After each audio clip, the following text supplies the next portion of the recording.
Salut tout le monde, aujourd'hui on se retrouve pour une nouvelle vidéo autour des graines de chia. Vous avez certainement entendu parler de ce super aliment, mais quels sont réellement ses bienfaits? Les graines de chia du coup elles sont intéressantes parce que déjà elles aident à lutter contre les maladies cardiovasculaires.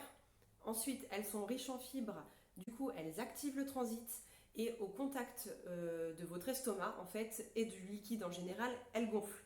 Du fait qu'elles gonflent, elles augmentent l'effet de satiété et vous avez beaucoup moins faim. Ensuite, dernier point intéressant aussi, c'est qu'elles aident en fait à travailler sur la concentration et sur la mémoire. Donc si comme moi vous avez une mémoire de poisson rouge, oui, eh bien consommer des graines de chia au quotidien peut vous aider. Donc voilà, maintenant on va passer aux 3 recettes qui sont l'overnight porridge, le pudding de chia et la crufiture. À savoir que pour le pudding de chia et l'overnight porridge, il faut le préparer la veille au soir.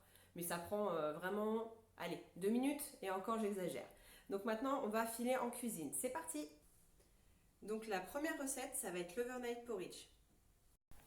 Pour cette recette, il vous faudra 50 g de flocons d'avoine, 15 g de graines de chia, 200 ml de lait et l'arôme de votre choix. Ici, j'ai pris goût de pralin. Ensuite, il ne vous reste qu'à mettre les ingrédients les uns avec les autres et de bien mélanger. Vous voyez, c'est une recette qui est relativement rapide, tout comme les 2 autres que je vais vous présenter après. Et pour finir, il ne vous reste plus qu'à placer votre bol au frais toute la nuit.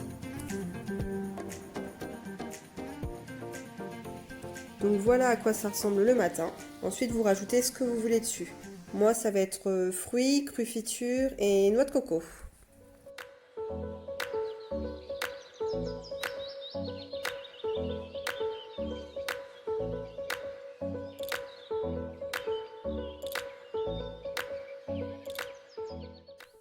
On va passer à la deuxième recette, le pudding de chia. Pour cette recette, il vous faudra 30 g de graines de chia, 150 ml de lait et l'arôme de votre choix. Moi ici j'ai pris goût ananas. Et là c'est le même procédé, on mélange tout et on place au frigo. Vous voyez qu'avec les mêmes ingrédients on peut faire différentes recettes, donc c'est intéressant, ça permet de varier les petits déjeuners. Et le matin ça ressemble à ça. Donc des fois il est nécessaire de remélanger avant de mettre votre topping.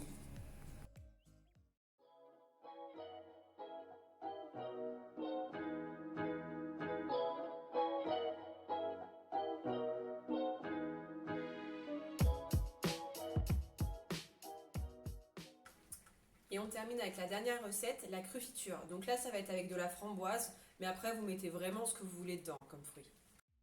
Pour cette recette, il vous faudra 150 g de framboise, 15 g de graines de chia et 1 à 2 cuillères à soupe de sirop d'agave. On met les framboises dans la casserole à feu moyen et ensuite on rajoute le sirop d'agave. Au final, j'ai mis une deuxième cuillère parce que j'avais peur que ce soit un petit peu acide avec les framboises. Ensuite, on laisse compoter environ 5 à 10 minutes avant d'ajouter les graines de chia. Par contre, les graines de chia, on les ajoute une fois que le feu est éteint. Et puis on va laisser gonfler comme ça environ pendant 5 minutes. On mélange de temps en temps.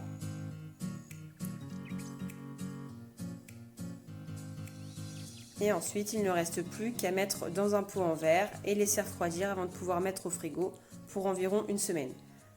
Donc là, on peut doubler les quantités.